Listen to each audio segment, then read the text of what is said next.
Good evening, everyone. I'm Erin Logan. Thanks for joining us. Police say the officer had no choice but to shoot after the suspect tried to run him over with his car. News 8's Noelle Gardner spoke to witnesses about what went down.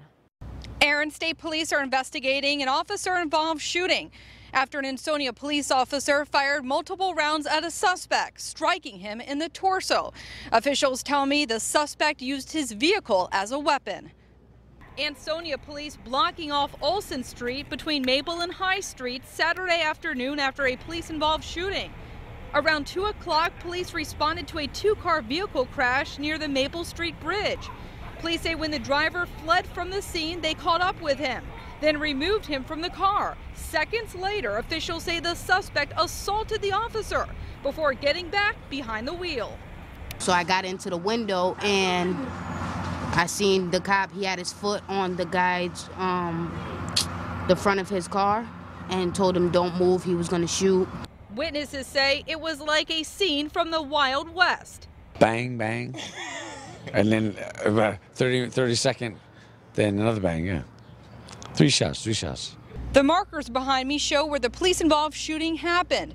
The officer firing off multiple rounds after officials say the suspect used his car as a weapon. He shot through the guy's window. It was a bullet. And it was a bullet through the window, and then the guy drove off. He kept shooting. Some people who saw the shooting unfold describe it differently. He let off a warning shot into the windshield.